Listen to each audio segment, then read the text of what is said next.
was disgusting. Oh my God, June. Oh. Absolutely devastating. He's actually in a really good spot for his teammate to watch over him and give him assistance, but no one really watching the main run-up. And oh, what a trophy system collateral kill!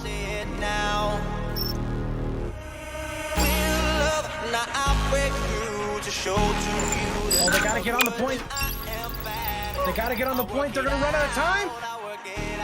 Can they contest? They are with 1.4 seconds. And Phil is gonna go down.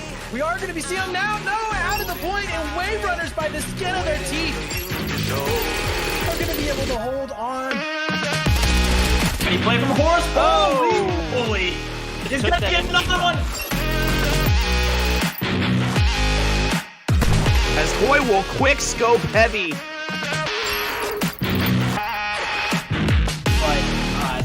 Not necessarily translate to control the bottom lane, as Legacy just being an absolute nuisance here with his team just getting such a back control here.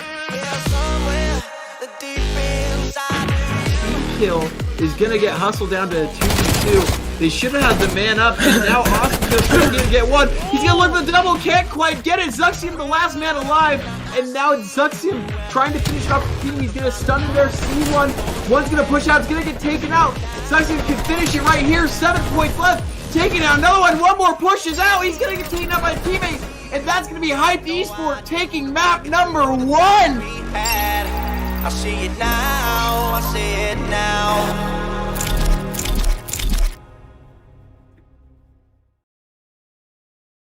Hello and welcome, Call of Duty fans. We are here live with a little K7 League action coming at you. I'm FBI Tugboat running a little desk host duties here tonight. Got my man Cornmeal, got my man Shifty coming on in to bring you guys the action. Gentlemen, you with me? Hi there, Dad. I'm here. There it is. My elder son, 50. Yes, yeah, my younger brother Corn in the middle of myself and my papa over on the left side of your screen. I'm happy to be here, man. It's gonna be a good match.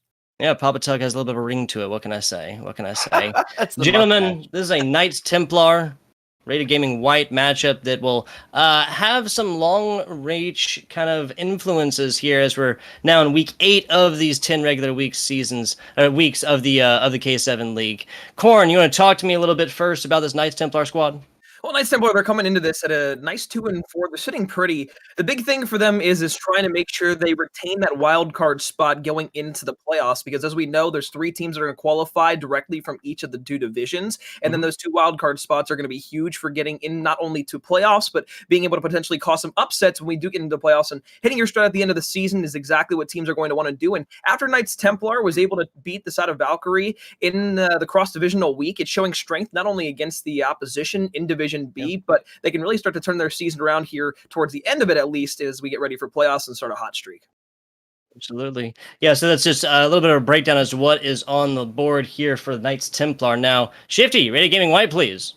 Yes, absolutely. Rated Gaming White coming in at 4-2 and double positive, and not only in match count, but also in map count. Is right now, realistically, you see the leaderboard on your screen. If some things get shaken up here, my Knights Templar could very well not only move themselves up into contention, but potentially guarantee a 3rd spot if Finale and Monolithic decide to tank the last 2 weeks as well.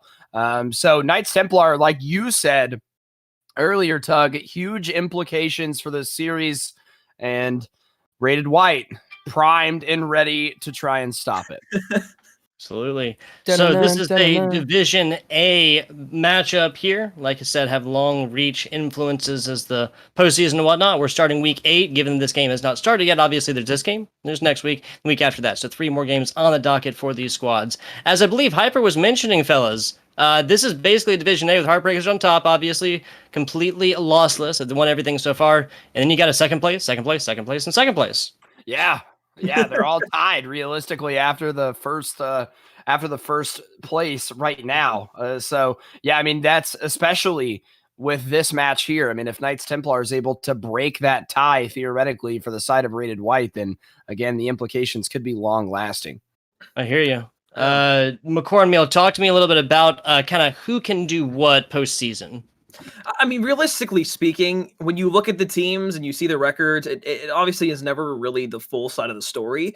Yeah. But specifically for the teams that are up there right now, we see 4s and 2s across the board. And a lot of the teams that are 4 and 2 have also beat other teams that are 4 and 2.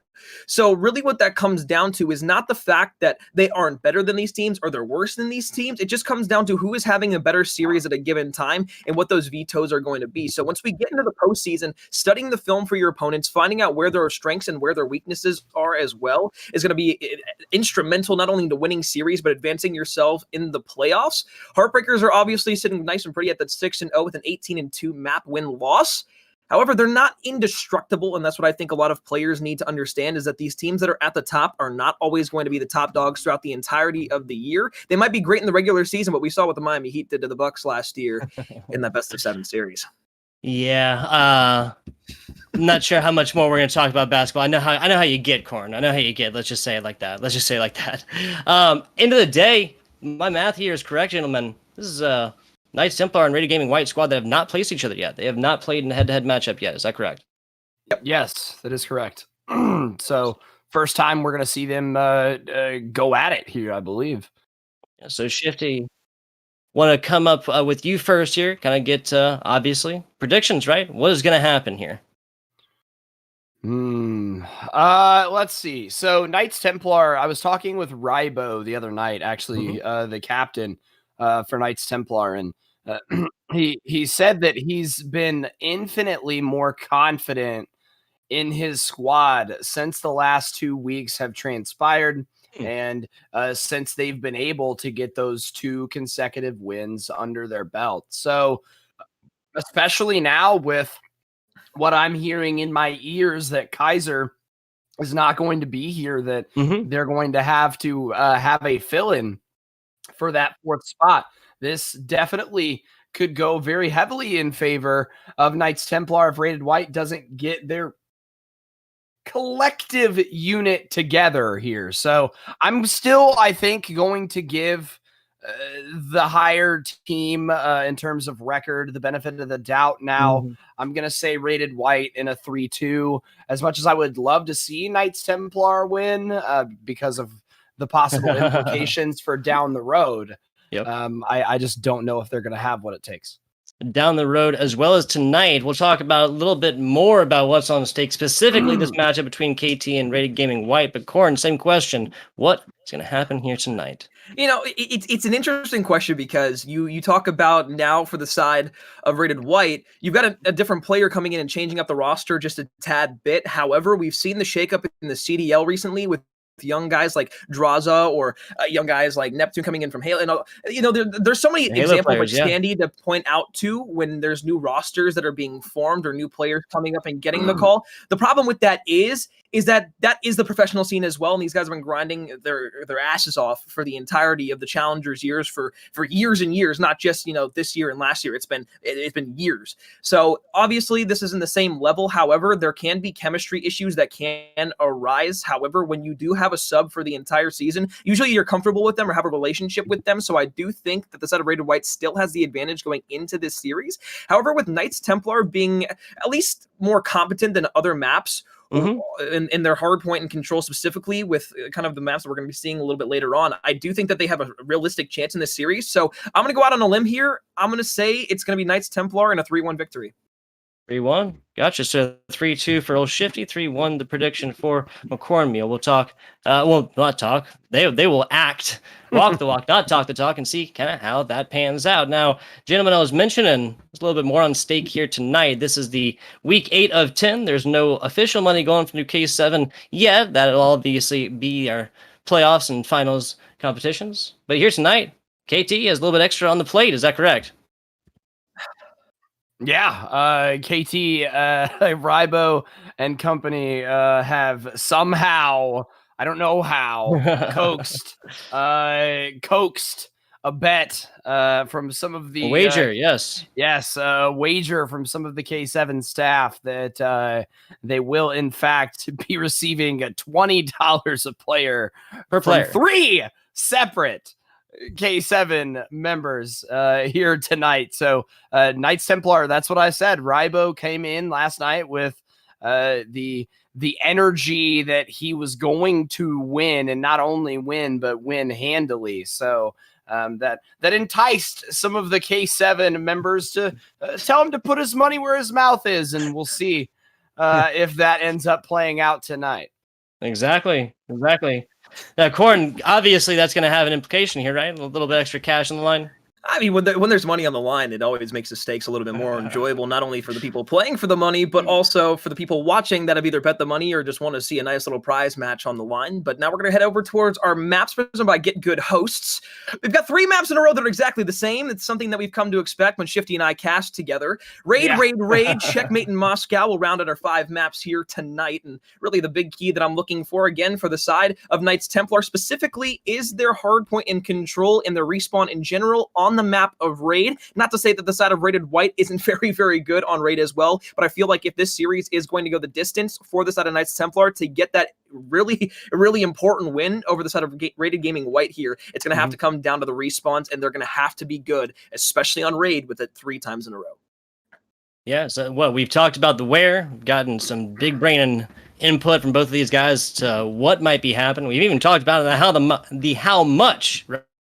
And the extra cash, $240 going total to the KT squad, $20 each player from 3 different members. Crazy stuff.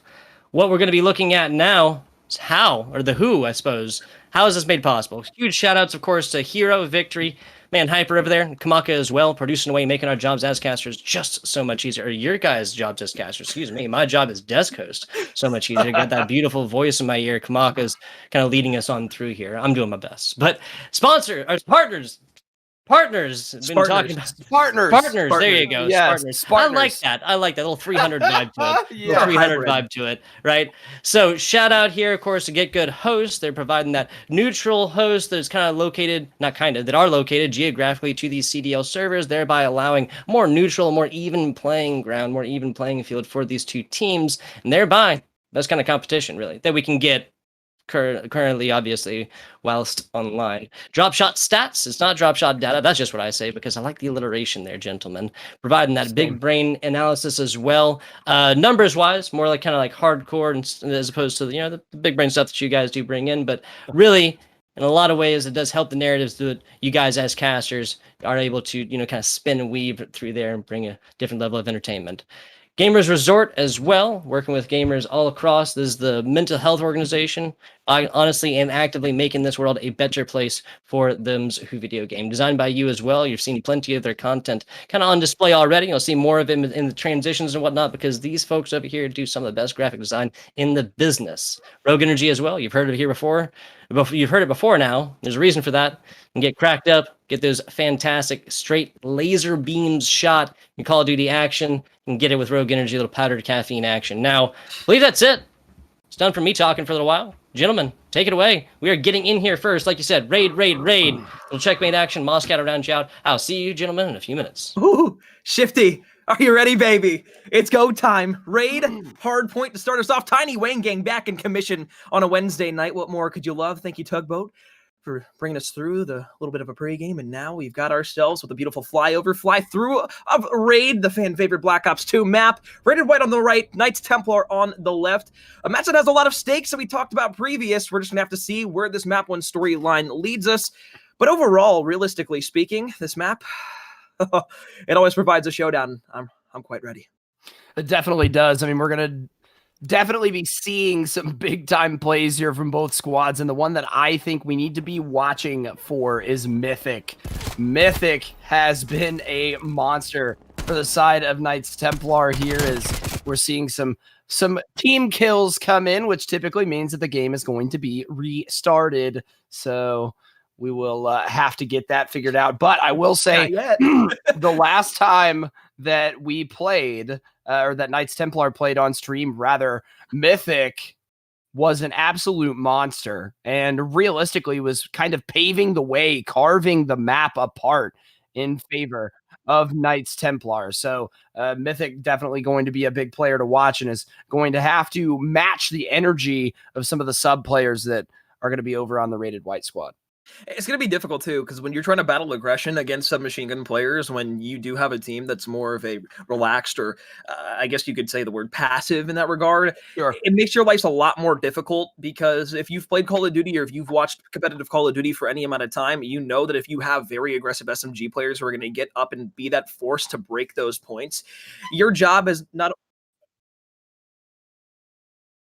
Sorry, that was my. I heard like a squeak in my room to my left, and I thought like somebody was opening He my said, door. The mice are coming for me. That actually just gave me like a pit in my heart. But that's the point I was making. You know, it all comes down to, realistically speaking, those SMGs being able to break up to the front. Because if you can't Chip, you're doing his best Corn impression over here. I'm Ready to sorry. slap down some mice. I like it. I couldn't pay attention. I'm so sorry, Corn. I'm so sorry. I'm so sorry. No, oh, no, you want to. Just continue, Corn. Oh no, animals. I was done making my point. It's probably better that I shut my mouth before I say something completely out of whack that has no meaning or anything that goes along with the point that I was making. So, anyways, please. Like that you heard a random squeak in your room and you. Dude, that. Don't Hey, you're ready. You're ready. Honestly, I saw it in your eyes. I was on attack mode right there. I was. He's ready, dude. There you go. There you go. Cornmeal over here, a good protector of his home and of his house and home. You know what I'm saying? There will be no invaders here today. Now, hopefully, both Rated Gaming White and Knights Templar are going to be saying that as well, but we'll kind of see what comes out on top. We have so much content to choose from, kind of pick apart and analyze in the way these two teams are team killing each other. Or team killing themselves. Yeah, I mean, truthfully, we saw some of the laser beam shots in the spawns from both teams. I believe we'll continue to see that as the series goes on. And yes, I do believe in that, unless we're talking about between myself and McCornmeal, because there's more than love there. I don't think the English language really possesses words to fully and accurately describe the passion with which that relationship exists. But Kaiser will be coming in for a He's map. never openly admitted it before like that. Corn's actually turning red. Look at this. I have been complimented to McCornmeal many at a time, both online and sweat in stains, person. those pit stains just doubled inside. Dude, honestly, bro, like, I mean, just take a gander. I mean, those are there so it is. big, There it is. so Hey, dirty. when there is a proposal, I do hope that it's K7 related in some way, shape, or form. We get at least a clip that we're playing here. But so guys, Kaiser is getting on in here. I believe it's your time to shine now here, gentlemen. As Desco, so I'll go ahead and bow on out. Let's get on into it. Nope, never mind. Kyle, I love you, dude. Love you, buddy. Love you, buddy. No, totally good. Is it still going to be Wartikin coming in for Kaiser? Gotcha. Kamako letting us know that he is going out for Kaiser. Kaiser is coming back in map 1 right now, not map 2, right? Got it. All right. Well, this has been a very crazy set of events for our first map here, and it's been quite chaotic. I know this is the first time really that you've gotten the triple cast here early on, and it's the first time that we've seen a roster change quite literally during the first loading phase of a map. So that's also something to revel in as we experience new things every day here at K7. One of the things I do want to talk about, though, really quickly for the side of Knights Templar and Rated White alike, is their win-loss percentage on not only hardpoint, S&D, but also control. So for the side of Knights Templar, 2-5 in hardpoint overall throughout the entirety of the season, 2-4 in the S&D. In their control, it's even at least at 3-3. So if you're looking at just numbers and not really taking any advanced stats into, I guess, consideration, control's their best game mode, so that's something that you'd likely want to see them win. However, for the side of Rated White, 5-4 for hardpoint, 4-2 overall for S&D, and 5-1 in control. So their control is also technically their best game mode, just looking at base statistics.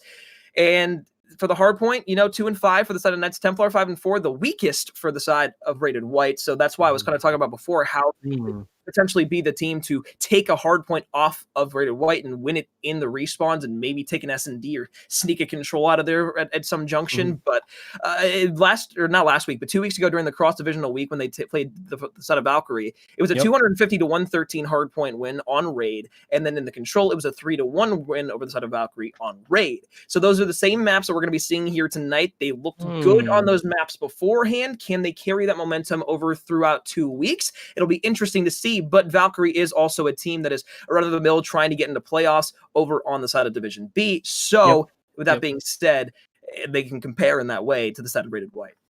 Absolutely, yeah. So Valiant again coming in from Division B, this being Division A, but the same point still stands. Will they be able to bring it on here through there? So Shifty, I believe at this point we're going to make like a Kit Kat and break for a very short period of time. Did you have anything else to add, kind of before we go to a very short break and then get the action? Absolutely not. Absolutely not. You take us to that break. Take us to that break, Tugboat. Like I said, make like a Kit Kat. We'll be back with you guys here in just a couple minutes.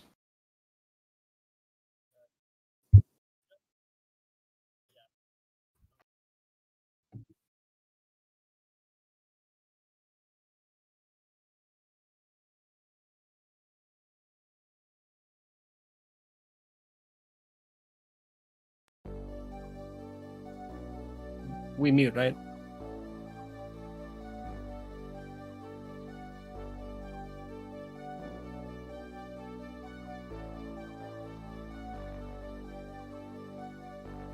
Fill me out with your smile. Now the sunshine brings the light. Fill me out with a flame. I will let you in this game. Take me out when I'm down. 'Cause with you I'm safe and sound. Safe and sound. Safe and sound. Safe and sound. Safe and sound. Safe and sound. Safe and sound. Safe and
All right, folks, it's go time here finally on Raid. We've got the two teams in the lobby. We've got everybody ready to go. And, of course, we've got action here on Raid to start things off in a hard point. Rybo, Plasmid find 2 to start things off. Koi finds a trade of his own, but 5 seconds on the point already. Knights Templar looking good here to start game number 1.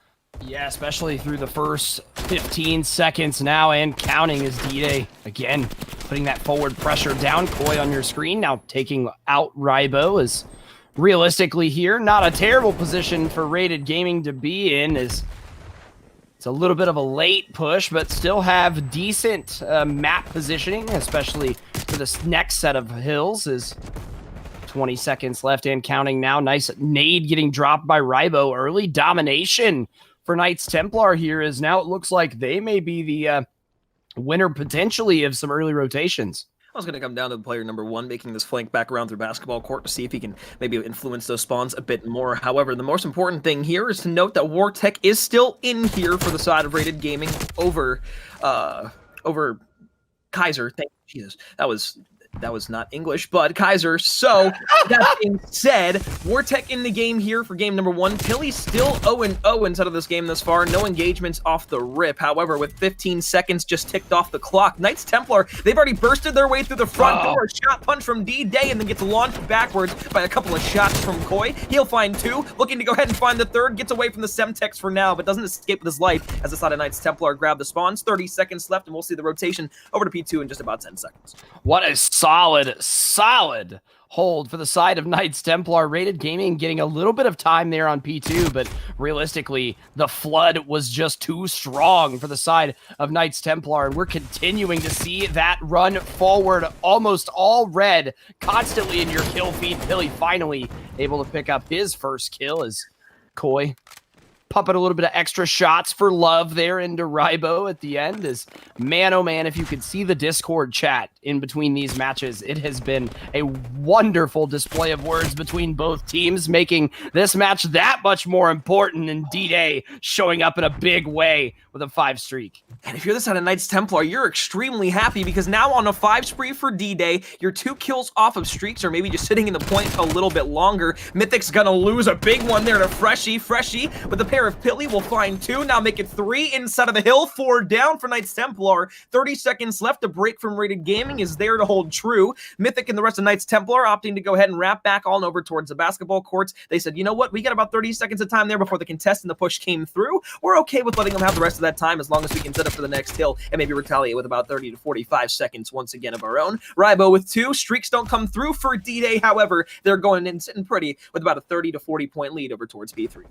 Yeah, 3 members from Knights Templar almost double positive. 2 of them are, one being Rybo, just 2 kills away from it as P4 has popped. Is now on your screen. We've got Plasma. Take a look at those mini-map arrows, though. That white arrows trying to flood directly in from the backside, now going to be breaking into the spawn of Knights Templar. These are going to be big entry kills as Mythic playing the sneaky beaver role, and Plasmid putting down some teammates over on the Rated Gaming side as well, doubling up the score of Rated Gaming. White is Knights Templar currently, and then some. We still have 30 seconds left on this hard point. And that was risky too, Shifty. They tried to get through the back to get the spawns, and unfortunately, they all fall down. Even though they spawn over towards Laundry, they just gave the side of Knights Templar a free 40 seconds. Now another 15. They're going to get basically a full 60 on P4. Now a rotation over towards P5 and back in the middle map. They're basically up by about 100 points through the first 4 hills. We haven't even got the P5 yet, and Knights Templar are looking like the stellar team.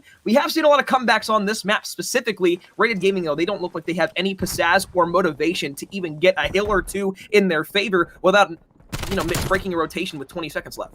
Yeah, definitely lacking a bit of the hitch in their giddy up, if you will, to the side of Rated Gaming, as Mythic is not, though, as he's pushing now around the backside. Bottom Art going to tag up some Rated White players, and look at the pinch coming in from the side of Knights Templar. An absolutely dominant showing so far through this first set of hard points. 30 seconds left on P5. Wartech finally able to break some form of control, but as soon as you do, Plasmid sliding right back in, and now this is going to be a big gunfight here, as now Rated White has officially rotated early to P1 here, as they may be able to snag some initial time, but honestly, at this point, they need to get going fast, because Knights Templar is about to leave them in the dust. I mean, even if they get initial time here, Shifty, here's the problem. Rated Gaming have not been able to break the side of Knights Templar. While Knights Templar, every hill that the side of Rated Gaming has held down, they've been able to break immediately inside. And that's not really saying much, because Rated Gaming hasn't had much control of any hill, even preliminary,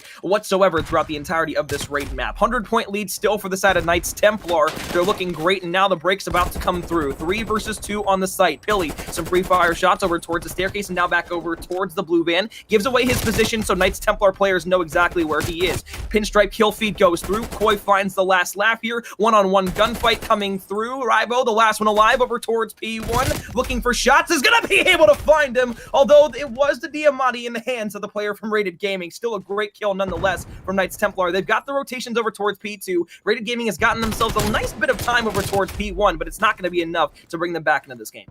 Yeah, 90-point deficit now dwindling a little bit in favor of Knights Templar, but realistically, they are one full hold away from pretty much putting this map out of reach. Is again, like the flyover here, P2 for the second time has popped up, and now this kitchen control so hard to break, but Wartech doing a very good job of playing patiently. Him and Pilly trying to bait and switch on the inside. Nice entry kill, but Rybo and Mythic appearing too strong inside of kitchen, at least for the moment, getting tagged up again, but his teammates up on the respawn will clear it out. It's looking like more domination for the red squad over on the left side of your screen. See, this is what I mean. Every time Rated Gaming, it looks like they've taken a step forward. Knights Templar burst through the front door, and they shove them backwards with a force that is uncanny to anything we have seen from the side of Rated Gaming for the side of Knights Templar. So, as they continue to get more kills along the map, I think it's important to remind you, too, that both of these teams, although they are getting practice with one another, Knights Templar, they are one of the SIUE teams inside of the CCL. So they're not only scrimming with each other, but they're getting practice every week in situations canny to this one, to where they're always getting practice in situations where they have a lot of high pressure moments that they need to go ahead and combat. 14 points are going to get them the win. 120 seconds left for Rated Gaming, or rather 120 points have been put on the board for the side of Rated Gaming. Are they going to be able to mount this combat? Absolutely not. And if I have to eat my tongue on that, sure. But with 15 seconds left for the side of Knights Templar and a break in towards the point with spawns to go along with it, it's looking like this one is all over. And that's going to do it. Yeah, I mean, 5 seconds now at this point. It's a pittance for the side of Knights Templars. They will take it 250 to 128. What a first map for the 2-4 Knights Templar squad. As realistically, I mean, like I said, Rybo and I were talking about this last night and the dynamic that his team has had since they started 0-4. Yes, this team started 0-4. And they have been on an absolute rampage ever since. And that is furthermore evident there. A pretty solid first game if you're a fan of the Knights Templar squad. 250 to what? That was just under or just over 100-point club, gentlemen? Yeah, 128. 250 to 128. Yep. But so doubling up, basically, well, we'll give it the 3 points. You know, math's hard, but what? Rybo coming in 21-10 on a map that these two teams are going to play again. The Search and Destroy here coming up, and again on the Control, the absolute least. Takeaways here from game number 1, Corn. I mean, takeaways now, slaying from the side of Rated White, non-existent. Yep. Pilly specifically finished the game at 6-20 instead of a hard point. Only 6 kills, and again, EKIA shows a bit different, so he could have been getting more damage along the way. However, 6-20 on the scoreboard that we are able to see and get raw-based statistics off of is not enough to give your team a full and complete hardpoint game. Might I add, a hardpoint game typically lasts about, I'd say, 7, 8, 9, 10 minutes at the very least. Yep. So if we're being realistic here, 6 kills in 7, 8, 9, 10 minutes is not good. Appalling. It's not good. I was saying I was going to be back with you guys quickly. I didn't know it was going to be that quick. Takeaways here, Shifty. Yeah, I think the slaying is really going to be the biggest thing. I think Korn really highlighted that well. I think not only was it the slaying numbers that we saw a huge disparity in, but it was also the map control, which those two things very frequently go hand in hand. Yeah. Just like Korn said, if you're not making kills matter on the map, then realistically, your rotations are going to be worthless. Your hardpoint holds are going to be worthless, because if you can't get those individual 2-on-2 gunfight wins, especially in and around the more close-knit hardpoints that, like Kitchen, for example, that can be big swing hills for certain teams, depending on how well you hold it. I mean, Rated White, if they continue to do that, they're going to fall by the wayside very, very quickly here against Knights Templar. I hear you. Looking at a kill per minute or so, kill per 60 seconds or so. From not going to bode well. Really tough. Not going to bode well. I mean, that's fair, but hey, gentlemen, maybe they got the money on the mind on their money, little dollar signs in their eyes, right? Because again, $240 going across these 4 different players. That's a solid bit of cash for playing one best of 5 series of Call of Duty here, gentlemen. Yeah, well, I mean, again, when we talked about it beforehand, when we came into this, I said it was going to come down to those respawns at the side of Knights Templar we're going to need to win. However, there is a caveat to this whole situation. Wartech did come in for map number 1 for the set of Rated White. If Kaiser is playing in map number 2 for the S&D, we know how much of a force he can be inside of the S&D, but more importantly, a leader and entry fragger for this team. If they're able to go ahead and connect the dots in the S&D, tie this up at 1-1, they're going into their statistical best game mode in the control on the same map that they're going to be playing maps number 1 and 2 on. However, if you're on the side of Knights Templar, you've got a lot of momentum. You're beating one of the best teams now at 4-2 inside of your division. You're beating one of the teams that you're basically going to have to not only beat in the playoffs, but maybe beat another one of these teams to get into the playoffs, because you're sitting on the bubble right now. You're trying to get just into the wild card spot as it stands. So it's going to be hard for you to get back into the playoffs and get into the playoffs in general. However, not only would a win maybe demoralize the side of Rated White going into the playoffs and bring the morale down a little bit, but on the side of Knights Templar, after starting 0-4, winning 2 in a row, a third map in a row would be great. And we always talk about any traditional sport, any esport in general. It's not about how hot you are. It's about when you get hot. And if it's towards the end of the season into the playoffs, you're riding momentum that you've never had all year long, and you're at your high. Exactly. You're literally on a high of winning. And winning has only been what this 2-4 Knights Templar squad is looking at. So, Shifty, as we go into this, I'm not sure if we actually went over how playoffs are done with top 3 and whatnot. You want to take us on into that to start this with?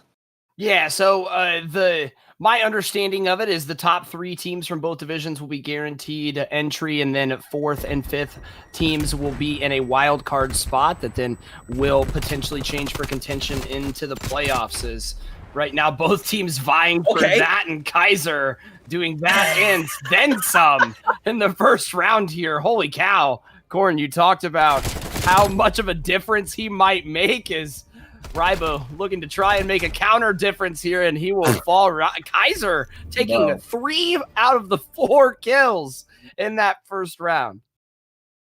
Entry fragger was the word that I used to describe Kaiser. Somehow we don't get to see the 2-piece and the kill cam. We just get a kill from Rybo on the Kitchen, but at the end of the round there, that's just a desperation kill and basically a 3v1, and it's not a situation you're going to win 9 times out of 10. But again, look at Kaiser. 3 kills right off the rip with that Milano, the only player inside of the series that's using the Milano, and the Milano is a good weapon. Don't let it deceive you. Just because the meta is still 74U in the Krig does not mean the Milano cannot produce as a weapon that is going to be viable for an entry fragger. Kaiser, you're going to see him push up aggressive once again. D-Day unfortunately misses the Semtex right there, but as the sun goes over the top, it is going to be basically a 1 versus 4, and he's going, how the hell am I getting Semtex so goddamn much? Bomb will go down to the hands of Freshy. Shots over the top. No picks in the round until I say that. Mythic finds 1, and this is the retake now, attempting for the side of Knights Templar. Yeah, definite retake needed here as it has dwindled down to a 3-on-3 as Plasmid hopping the defuse immediately. He's got Rybo covering his back. He into McCoy with the counter stick, and one more player. Kaiser's on the flank. Oh my goodness. What a flip of the script for Rated White in that round. What a stick. We'll see it again here. Rybo, those shots over the top, he had somebody helping him with team shots on bottom bedroom as well. That might have been the play of the year, potentially. Obviously, it's one of those plays. It's like you're not like, oh my god, that was the craziest play I've ever seen. But it was the timing of everything that went down. The fact that he got that Semtex off with maybe half a second left before he found his demise. Kaiser on 5, 2 more kills will give him streaks in the S&D within the first 3 damn rounds. Shots there, not gonna be able to find anything. Escapes with his life, slides out to the side. Stun's gonna come through. Kaiser though, he's gonna be aggressive. He doesn't care. Finally will fall. Rybo kills Kaiser, and Shibby, I think it wasn't me and you casting at the time, but when you try to play for streaks in S&D and you play passive, you only hurt your team. Kaiser, he just tried to go balls to the walls there as he did the first 2 rounds. It looks great. 40 seconds left here in the round. Yeah, I don't blame him. I mean, you're able to waltz through 5 straight kills in the first 2 rounds. I believe I'd be playing with that kind of confidence as well, as now 5-1 as he is. That bomb has been planted, and Koi, pretty tall order to try and win this round, but has played his life very efficiently here and picked up 2 kills onto Knights Templar members.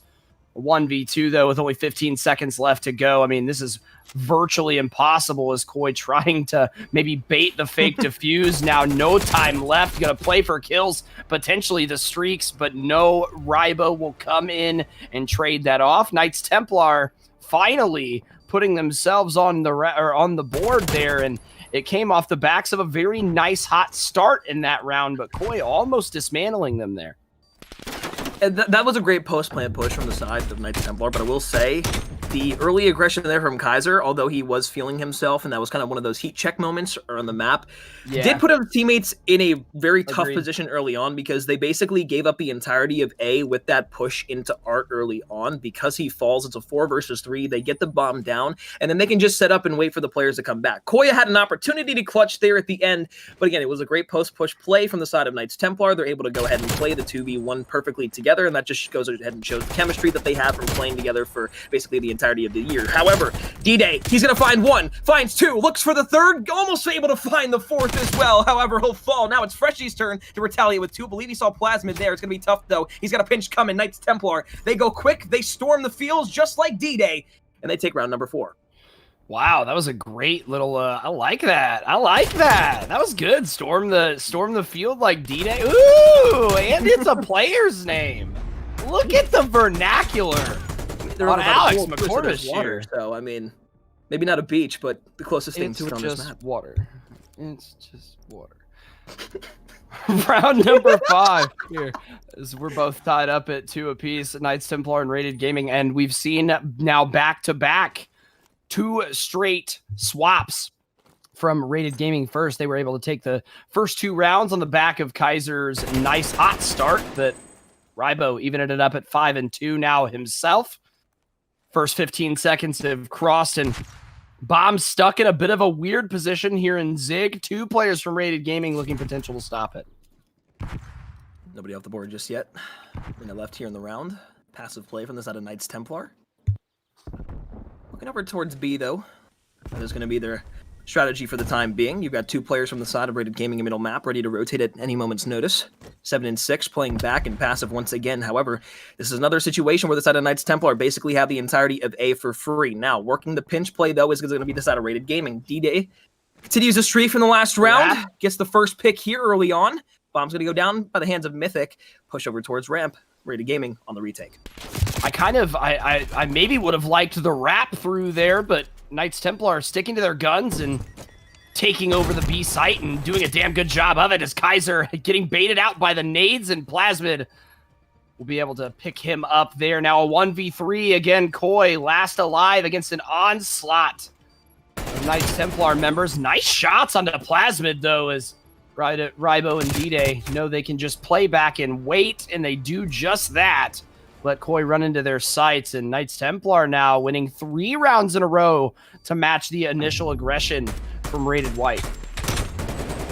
See the shots again there from Koi, but it's 2 offensive rounds in a row from the side of Knights Templar that work in their favor because of their aggression over towards A, and maybe a bit of the passiveness from everybody besides potentially Kaiser, and even Kaiser that round. After that hot 5 kill start, 1-3 since that point.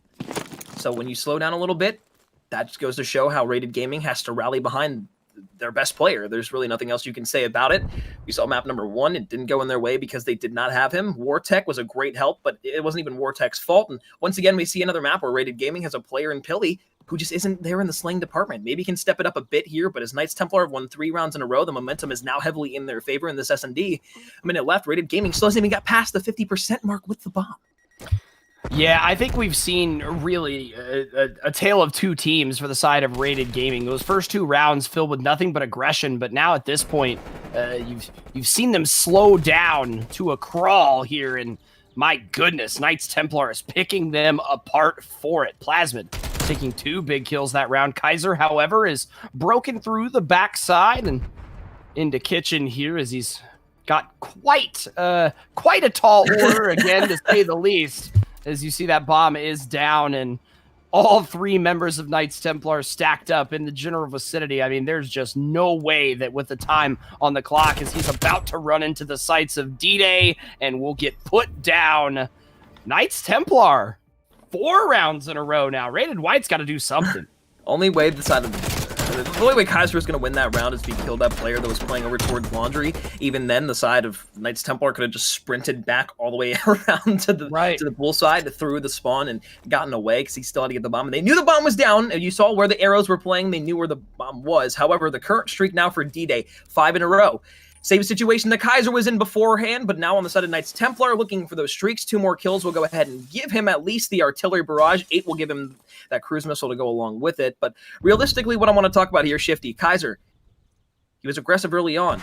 Knights Templar, they countered the aggression, and now they have an opportunity to go ahead and put themselves at match point here. Free bomb plant over at A. Last time it was a free plant at B. Now the retake for Rated Gaming has to come through. It's got to be quick. Pilly at 1 and 6, looking to go ahead and potentially find a little bit of something here. But Plasmid, his teammate also looking the wrong way. They're going to come around the corner here. Freshy, some shots there, but the Stemtex comes through. D-Day finds 2. Can he go ahead and find the 3rd flanking around as well? Pilly finds a kill here. Koi evens it up. Now 2 versus 2. Retake coming forward. Mythic finds Pilly. Now Koi once again in the 1v situation. Wins an impossible gunfight against D-Day somehow, some way. Shoots that as well to try and get the Semtex into Tiki. Knows he has to go. Knows he has to fly. It's going to be the Diamati. Shot punch up close. Not going to fall. Koi falls as well. Knights Templar, 5 rounds in a row, now at match point, looking to go ahead and go to series point as well at 2-0 up. Shifty, this has been a complete momentum shift that I had absolutely no faith that the set of Knights Templar were going to be able to win 5 in a row, let alone Rated White lose 5 in a row. Yeah, I mean, honestly, especially after that hot start that they had during the first 2 rounds, D-Day has said, hold my beer. I am going to do all of the work, and double positive +1 is he at 11 and 5 and over 2,000 score as well. So definitely putting in some solid work and 2 straight quick kills as well for the side of Knights Templar. Rated Gaming really stuck between a rock and a hard place. Koi and Kaiser, I mean, I guess if there's 2 players on the team that you want in a 2v4, it's them, but not like this. Not to mention, D-Day also has the artillery barrage as well, so just a quick ping can give information of where the players from Rated Gaming are going to be sitting. The artillery barrage has been called in, so they had the information early on in the round, allowed Rated Gaming a little bit of time to take a breather sitting inside of buildings, but it also allowed Knights Templar to get some positioning. Koi up top, not going to be able to find the player sitting in the right corner. That's going to be Mythic on 4 now. Everybody from the side of Knights Templar at some point in this game seems like they've been streaking. Kaiser over the top, get some quick shots in, but with 35 seconds left, he's not only has to get the bomb once again, but find 3 players from the side of Knights Templar potentially to win the round. In middle map, he actually didn't spot Rybo out, so he's going to be able to escape with his life into kitchen for the time being. Problem is, now with only 20 seconds to work, he still is in the same position as beforehand with 15 less seconds to work with. Kaiser slides out, finds some shots there onto Rybo. Mythic slides back across Knights Templar. 6 rounds in a row, the S&D victory under their belt in a 2-0 series lead. They're walking into the sunset, going back to raid once more. The mansion, at least for the time being, is all theirs. I think Shifty said it best here. I'm supposed to be giving some big brain analysis, but I think Shifty really said it best. A story of 2 different games. This first 2 rounds go decently handily for Rated Gaming White. Complete different story, completely different narrative. Throw that book out the window and buy a new one. This is just KT all the time through round 3, 4, 5, 6, 7, 8, and 9. Crazy stuff crazy stuff. Really comes off the not to be too negative, but I do really feel that kind of comes off the back of perhaps a more individual performance from a member of Rated. Is that fair, Corn? Pilly. I'd hate to say it, man. I hate to say it, but numbers don't lie, right?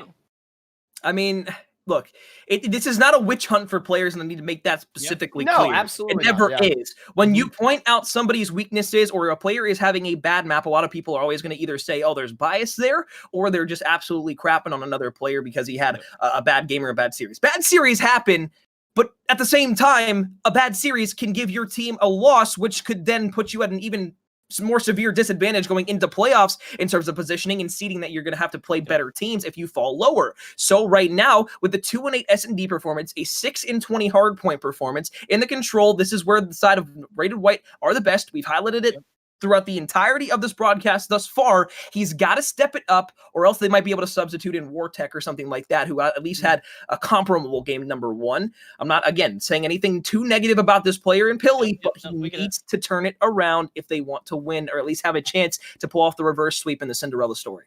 I hear you. So, Corn, fair. Harsh but fair. Like, again, numbers don't really lie. So, Shifty, give me a positive about Pilly's performance up to this point going into Game 3.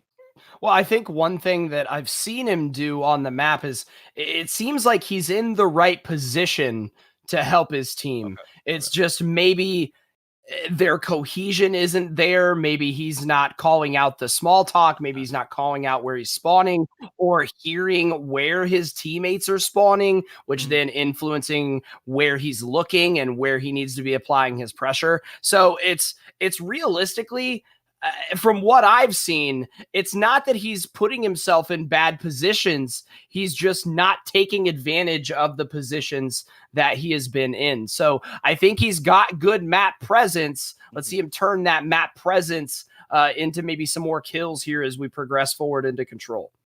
Totally fair, Shifty. This is literally the same thing that I was really going to say. This is not a situation that Pilly has come forth and just had, a series of really dumb chows or anything else. Right. Like no, yeah, it's right. been, Exactly. Like you said, right place, right time, but performance there and afterwards, so far not showing up again. Just to quote the numbers, 6-20 hard point to an 8 on the search and destroy. Now, positioning wise, he continues to do that in this control game mode that obviously has those limited spawns. I think that getting there will unlock the potential, and on game number 3, after this is a player and 2 teams that have warmed up a lot, be very surprised if Pilly turns in a performance like that, especially because all 3 of you have casted this individual before. Not a dog shit player by any means. Just right now and tonight, not playing the best.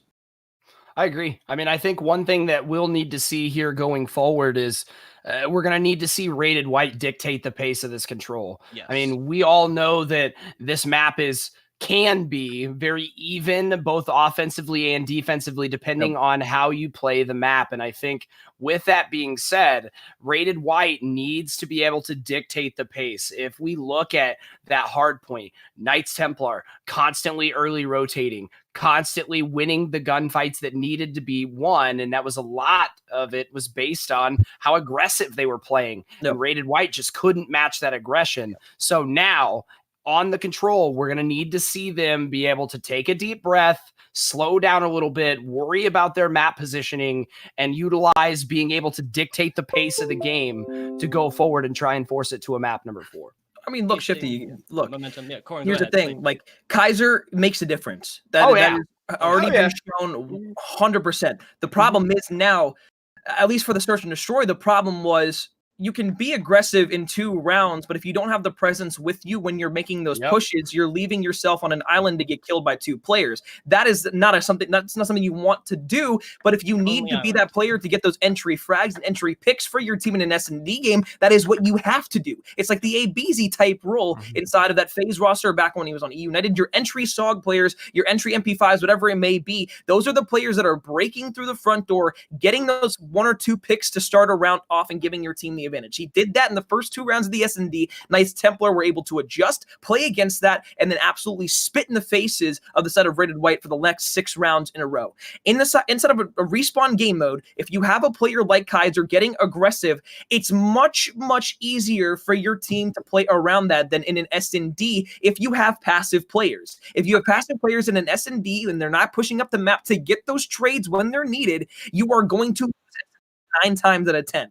If you do it in a respawn, you notice a lot of these teams can have a lot of really, really, really good respawn holds because that player gets aggressive and then can get into the spawn side of the other team, slay out while everybody else just sits back on a heady with an AR or maybe plays middle map with an SMG. That is it. That is how Kaiser will make the difference in this respawn. That is how the side of Rated White is going to win this. And if Kaiser can't get aggressive or the team cannot slay around him and keep up in that department, or just maybe Kaiser has a bad game, they're going to lose. Exactly. Kaiser really, in a lot of ways, not just, again, the kind of that non-formative, the non-tangible, that which you cannot touch. Like, there's a lot to be said behind the momentum that he can bring for his squad. Now, Kaiser, the word in German actually means emperor. I think that's a pretty apt term for this member from Rated, because like, there's so many opportunities this team has, and once again, there's really this game mode, unless I'm wrong, is the best individually for both of these teams, correct?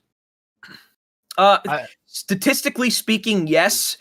For the side of Knights Templar, it's 3-3, which is overall their best at 500, sitting overall. For the side of Rated White, they're 5-1 in controls, and on raid, I believe they're 2-0 in that regard. So, is that going to be an advantage to them? Absolutely. Have all the other statistics for map count been thrown out the window throughout the entirety of the series so far?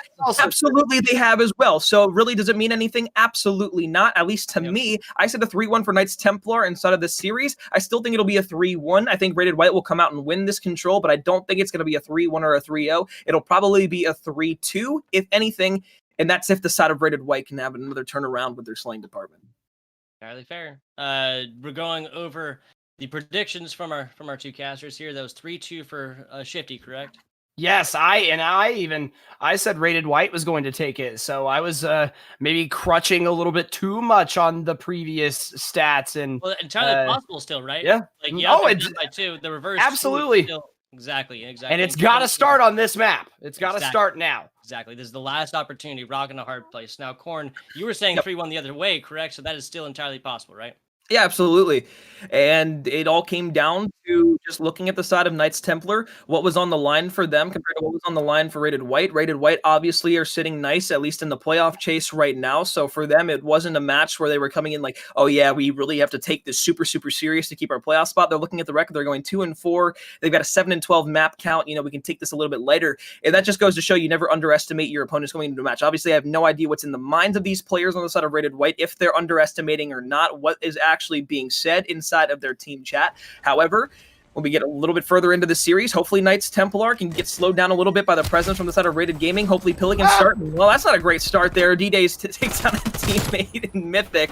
Gets a kill there on the Freshie to at least even things out for the time being. They've not gotten any progress over towards A, but they've got a little bit of pressure. However, it's going to be a pinch from the side of Rated White from middle map and around through the kitchen as well. Yeah, again, Knights Templar starting on this attacking side and attempting to make their way over towards Alpha. Is now D-Day gonna solo dolo try and hold down and see if he can capture at least the first third. That progress does come in for the side of Knights Templar as Kaiser and co trying to set up and tighten the noose around Knights Templar's necks towards this raid statue. As nice huge kill on Depilly there. Is that A control still going to try and tick in favor of Knights Templar? Now will, as D-Day starting off 5-0, now 5-1, is he's pulling his Kaiser roll out here at the beginning of this control. And did the same thing last map inside of the Search and Destroy. Got streaks as well. A little cherry on top to end that out. However, now Rated Gaming, they're in a whole heap of trouble because look at the spawns for the side of Knights Templar.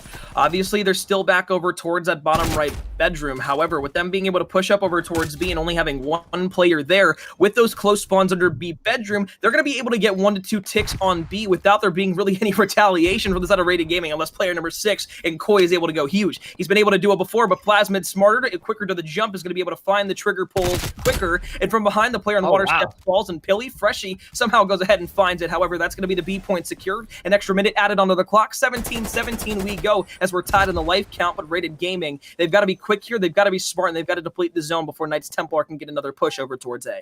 Yeah, Knights Templar offering up a master class there on how to sack A and immediately haul over to B and try to keep your opponents off balance, as they did a great job there ensuring that Bravo was fully captured. Mythic on your screen now is He's trying to work his way back over towards A, as you and I know it can be difficult on the attacking side with a lives disadvantage to retake A. Is Rated Gaming again. I think what we're seeing here is them slowing the pace down a little bit here on this defense and now pressing up into the spawns of Knights Templar, beginning to try and be the thorn in the side is both Kaiser and Freshy, as they will both drop there. And a minute left during this first round is lives advantage now almost double for Rated Gaming, now double with less than a minute left.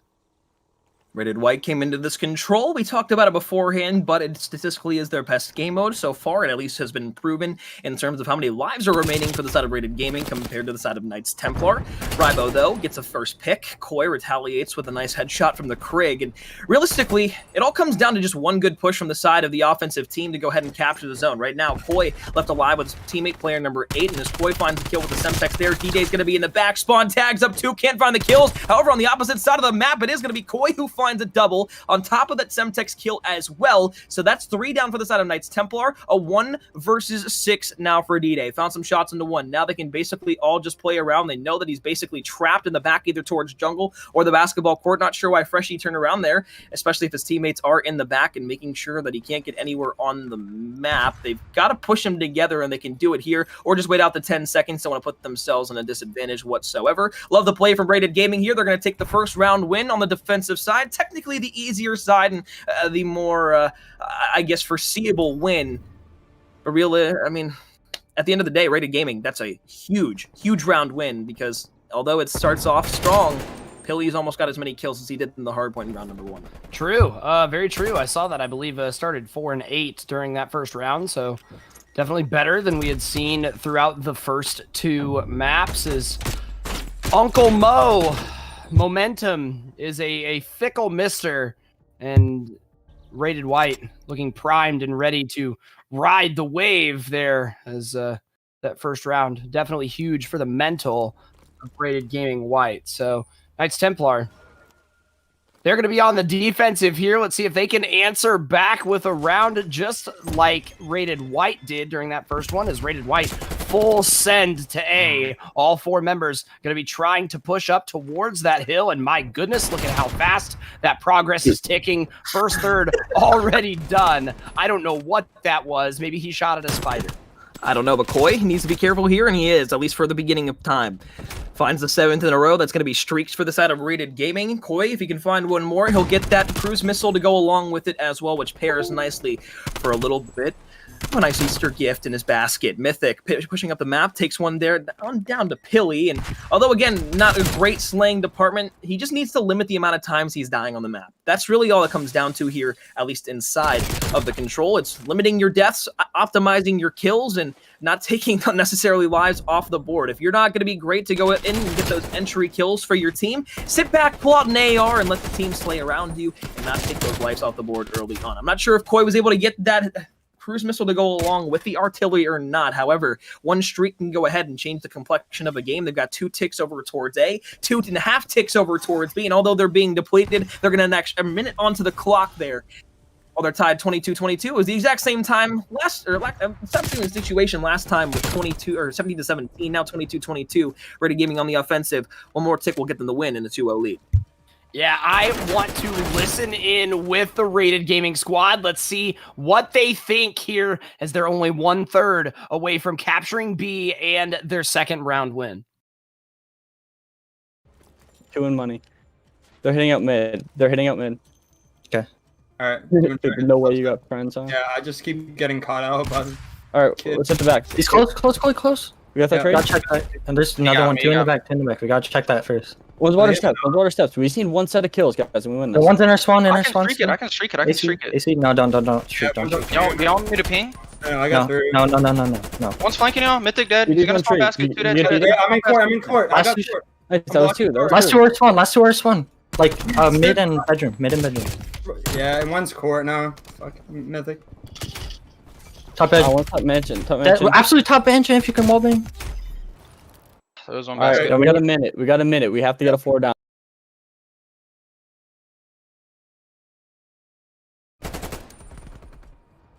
Folks, we heard it there. I mean, you heard the call-outs, the communication between the players saying, I can streak it, and, you know, maybe the streak would have been helpful there, but saving it for later in the game also could be helpful as well. And you heard his teammates, don't streak, and that's the biggest thing, because when he doesn't streak right there, they're down 16-9 in the life count. They've got 2 ticks on B already. They're thinking in the back of their minds, we can still push this without having to use utility. It's not gone the way they might have wanted to, with about 25 seconds left in the round here, and more kills going to the side of Knights Templar. Increasingly speaking, this is a Knights Templar round win, especially if they can get 1 to 2 more kills. Yeah, and I wasn't sure who said it during that listen-in is we heard somebody, one of the players from Rated, say, hey guys, we're 1 more wave or 1 more set of kills, 1 more team wipe from winning this. And that definitely was true with how close Bravo is to being finished off. But with that being said, Knights Templar tightening the clamps on their defense there and countering a defensive win with their own. And Corn, your predictions may be right. As again, you said you didn't think this was going to be any 3-0 or 3-1 control. Looking primed and ready to trade rounds back and forth. I mean, the defense has gone ahead and won the round that they're supposed to win.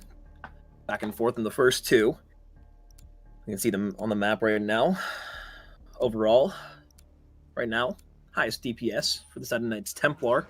Or DPR, I should say, damage per round. It doesn't show us the overall, but it's okay as well. 4 players up for the side of Knights Templar, looking over towards A, and of course Mythic sitting and holding middle map, but they're going to go ahead and try to get A first, and that's exactly what the side of Rated Gaming was able to do last time, just weren't able to take advantage of it when they only had 2 ticks over towards B. Kaiser retaliates with the first kill for Rated Gaming in the round, but 2 lives is a disparity between both of these 2 teams as we speak. Pushing back over towards the right side though, Koi and Freshy looking to go ahead and get a little bit busy. 4 down on Knights Templar. They're going to spawn over towards bottom B bedroom, and they need to read this quickly because Water Steps is going to be the place where they need to draw all of their attention to, and as Kaiser, Pilly are going to be able to find 2. No retaliation really coming through. Freshy wins a huge one, almost is able to find the second, but Mythic is able to at least play his life for the time being. No ticks over towards A, no ticks on B, and only 45 seconds left for Knights Templar to make a move with their lives now at a disadvantage.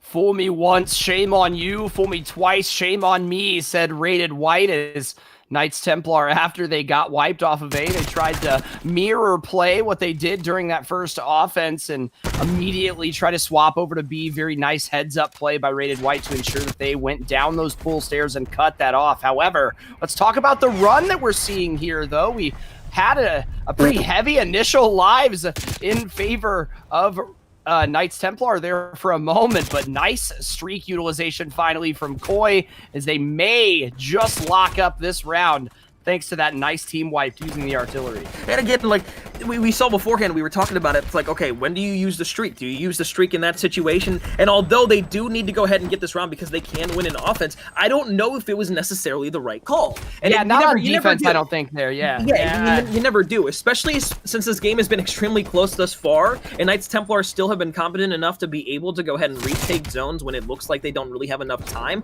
It's 16-14 right now. You invested a streak, they've added an extra minute onto the clock, and they've got a tick and a half over towards B. Although it's not impossible to win this round by any stretch of the imagination, we just saw Knights Templar do it when the side of Rated Gaming had 2 ticks on B. It's going to be a bit more difficult. Maybe a ping to show some information, maybe a chalk A to keep the life count in your favor, but as they keep pushing back towards the spawns, now it comes down to they have a 5 life advantage, they've gotten into your spawn, and they could potentially be spawning even closer over to the bedroom if they kill Pilly, who's still 9-19. Yeah, again, that Rated Gaming White defense is turtled up over towards Bravo, and if Knights Templar does somehow walk away with this attacking win, it's definitely going to be on the backs of those misutilized streaks, as now streaks coming in for the side of Knights Templar to trade off as artillery will drop and take 1 member. Now a second dies by the gun of Mythic. 6 lives, the differential. Now make it 4 as Pilly and Koi are able to post up and play some nice defense, at least for the moment, as that second third of Bravo almost ticked up, but not quite. As Rated White, nice full flood and nice last-ditch effort defense there. On the note, Plasma did use one of the 2 streaks he had in the back pocket to try and win this round for the side of Knights Templar. And, well, as we get down to the last couple of seconds, unless they can get a couple of kills here, it won't happen. Freshy, Pilly, Kaiser, 4 down. Knights Templar lose round number 3. 2-1 now, Rated Gaming inside of this control. Back to the defense for the side of Knights Templar. Shifty, they were able to take it last time, and it was quite decisive as well.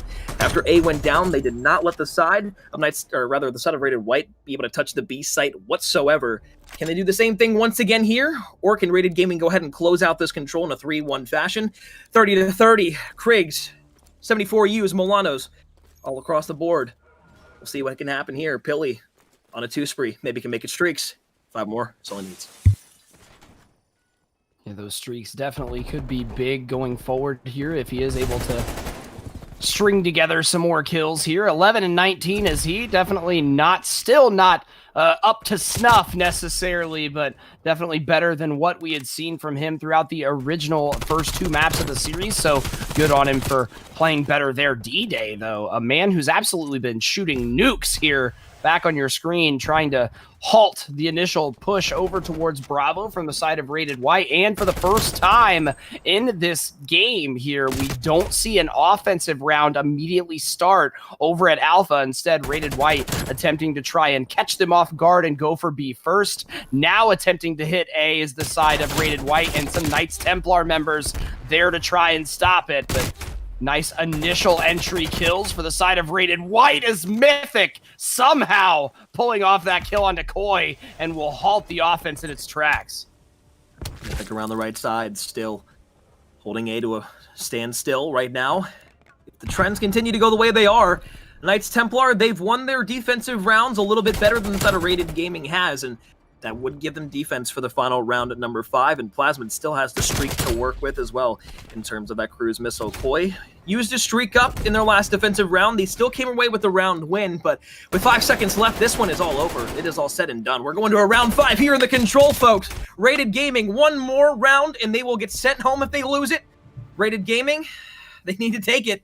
Knights Templar still up 2-0 in the series. Yeah, and right now, too, didn't you, I didn't get a chance to get a final look at the scoreboard, but based on how the killing was skewed towards Knights Templar, sure enough, look at this. We have not a single attacking round win during the entirety of this control, and look at what Knights Templar has been gifted here in the round 5. They've got a 4-on-2 if they want it over towards A, and that's exactly what they're going to take. Mythic's going to push up. Semtex out a little bit weak now, just playing his life around with his teammate over towards the blue band. Freshie, first kill there. Freshie finds 2. Koi in middle map finds another as well. That's 3 down. Knights Templar on the back foot. 1 more in middle map is all they've got to take down, folks. But remember, not only does Plasmid have the streak to use in terms of the cruise missile, they also were not able to get just 1 measly tick over towards B. The last time after they took A and had 2 ticks on B already at their disposal before A was caught off guard. 2:20 left to work with. Lives tied at 27. Pilly picks up a kill over towards Pillars. Looks back over towards the left. They've got 3 down, can push up the map. Can they take advantage of this situation? The disparity of Knights Templar is there for their exploitation. They've got to take advantage of it. And I'm not sure if I like the streak usage here from Plasmid. He uses the streak way too early, finds nothing with it, only gets a little bit of information of where Rated Gaming's going to be, or sorry, the side of Knights, yeah, Rated Gaming's going to be coming from, and they're going to be pushing up towards the kitchen here. Pilly, 13-24, gets that first pick, looks for more as the side of Rated Gaming are storming the beach, storming the front, all the way over towards B. My goodness gracious, yeah, what a hiccup there from the side of Knights Templar, using those streaks a little early, but Plasmid putting down 2 members of Rated Gaming by himself. He said, I don't care if I misuse those streaks, I'm going to take matters into my own hands. There's now 1 minute and 30 left as Rated White does have that 3 live advantage. Now make it 4, make it 5, make it 6. As Koi, though, will... he wasn't content with that. Was going to take a team kill onto Kaiser. And just like that, Mythic, really the last player to make any kind of stop right now before the members of Knights Templar can make it to cutout and over into money. So right now we're going to see the second, third of B get capped as well here. We might see Rated White put an offense on the board, and it couldn't have come at a better time. Kaiser gets a kill there. They've got to go now. They're storming Mythic. The last line of defense here. Contest for the time being. It's a 1 versus 1 at the point, but player number 7 and Pilly is there. Pilly makes the hero play. Finds the second one on D-Day as well. They've got to stack. They've got to get it. Out of cutout. Here they come. Flying through. 2 team kills there. The team kill was huge. Rated Gaming somehow, some way, lose 2 offensive rounds, and when it matters the most, they take the offense that they need to make it 3-2. They stay alive, by the hair of their goddamn teeth, but they stay alive. And we'll see a map number 4 finally on a different map than Rig. Wow, yeah, completely back and forth here. Traded rounds like it's the stock market or something like this. My, oh my, you guys mentioned it. All defensive rounds won. And just like a man who's going to run around naked in the streets at like 7, 8 p.m., that was Pladman going streaking way too early. True. Way too early. True. Now, they did end up losing that as well. You guys mentioned it. Talk to me a little bit about the ramifications of pulling that streak out early. Well, here's the thing, right? Like we can say that it's early or whatever, but why? You know? Okay, so the reason the streak is used is obviously to either A, get information or take players off of the map out of positions and force them to go indoors to where you can then make a pinch play on them. What happens there is the streak is used so early in the round because the side of, I believe, Knights Templar maybe had an inkling that they were going to potentially be winning that round anyway, since no team had won in offense until the kills didn't go their way. So when Plasmid uses that streak, he's trying to get maybe 1 or 2 kills off so that they can set up that spawn trap early on. But the reason it doesn't work is 1, doesn't find anything with the streak. 2, he doesn't have the artillery barrage left to use as kind of that back pocket thing to say, okay, you know what, if I use this now, we can go forward and have that streak later. But if you use that streak later in the game, it's all situational. So again, I understand why the streak was used there, but if you use it later in the game, that is what we could have seen in that desperate attempt at the very end. Instead of everybody funneling out, you save that streak for the very end of the game. And even if it's just a safety net to use, if you use it at the beginning of the round, you don't take that risk later in the game. They take that risk. They're not able to find those kills onto the point with that cruise missile, get them off, and then allow them to reset on the defensive side. They just keep funneling through on the offensive side, and Rated White was able to break down the door, stick their foot in, and then choke the damn beast to death and force a map number 4. Yeah, that's all they needed. That little toe in the door. That's all they needed. Now, Shifty, I feel like, oh man, I had a great question here. Corin kind of mentioned like the momentum that kind of comes behind every team taking a defensive round. Do you think that kind of came into the decision here for the streak? Now, I'm not trying to blow this individual play up so big, but it really did come down on a map like Raid that just geographically, this Hellfire is coming from up top. Both of these control points can be hit from up top. So really, again, sorry to be direct, my question to you is do you think that's kind of what came into mind there, that only offensive teams had lost rounds in the control, and that's why it came early? Yeah, I kind of want to think that it was maybe a bad play call by the rest of the squad. Maybe they had just finished capping A completely. And maybe they had figured that they were going to hit B with a little bit more reckless abandon. So I think maybe he was trying to potentially not only start that spawn trap, like Korn said, but also potentially thwart the initial very quick 2-3 man push that could have happened over onto Bravo after Alpha was finished off. But with that being said, if you go back and look at how the mini map was laid out, nobody from Rated White had, besides one player who was Pilly, who was up in top bedroom there, they hadn't begin to make it that far over. In fact, 2 of the players were still over by the raid statue, and one of them was back in Zig. So I think it was maybe just a miscue in terms of communication. Maybe at the time there wasn't anybody that had middle map presence for the side of Knights Templar, so they had no idea that that full rotation hadn't come in quite yet. So I think maybe just putting a little bit of maybe all of their eggs in one basket, if you will. And good things come to those who wait, especially when it comes to utilization of streaks. So I mean, they could just got 3 down. Patience and Call of Duty players. Like when he got the kill, like when he used a streak, they had 3 down at that point, and they had positioning on the map. Right. So in that, not only that, they had the life advantage too. It was 26 to 24. And again, yes, Hunter, what you said, it absolutely makes sense, right? You use that streak for beta push that comes through. Right. Since they probably are going to get those close spawns over towards bottom B bedroom. However, hindsight's always 2022. So when you look back, you're like, oh, this is why he shouldn't have used it. And again, it all just comes down to playing the game, knowing when or when not to use something, and trusting your teammates to make that selection to do it, and trusting yourself to make the selection at the right time. And those are the most important things. And that's typically what I think we see some teams struggle with here is trusting in the communication and trusting that their map knowledge is sufficient enough to know when to call these streaks in. Yeah, and especially immediately as well. You know, the immediate cohesion, coordination through teams. But gentlemen, checkmate. We're finally getting a different map here, right? Variety is the spice of life. Hard point number 2 coming on in. Let's get it started. 2-1 series lead. Bottom of your screen, you saw it beforehand. If you've been watching throughout the entirety of it, thank you for being here. We appreciate it. More importantly, though, we're about to see a map number 4. We're about to see if Rated White in a respawn can go ahead and force this to a Game 5. The S&D wasn't close beforehand. Knights Templar were easily able to take that. Same thing can be said for map number 1, but they didn't have Kaiser. And although he had a great map there in map number 3, there was a lot of other players and factors on the side of Rated Gaming White who really did make a difference inside of that. We do have a player missing, so I don't believe we're going to be hopping into it just yet. But Knights Templar, with the ability to go ahead and close this one out here, this is going to not only test their composure, but test the entirety of their team as a cohesive unit. And now I got to ask you, Shifty, right? When we do look at these two teams, we talked about the disparity in their control, and at least we were able to prove the statistics true in the control, with Rated White being the statistical better team. Yep. Going back to another hard point, though, with what we saw in map number 1, is the Kaiser change going to be enough in hard point specifically compared to control to make that big of a difference and force a map number 5?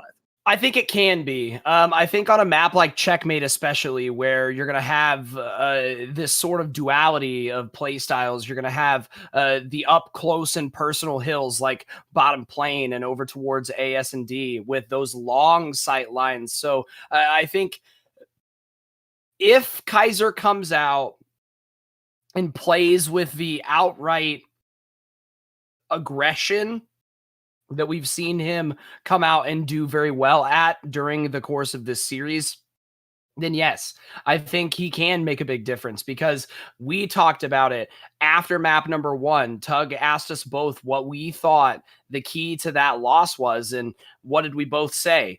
Map pressure. They didn't have it. They just didn't have the map control. And in hardpoint especially, it's hard to get that map control without being able to win your key gunfights, and Kaiser definitely will help with that. So do I think it will make it a big enough difference potentially to stop them from getting doubled up in score like they did in map number 1?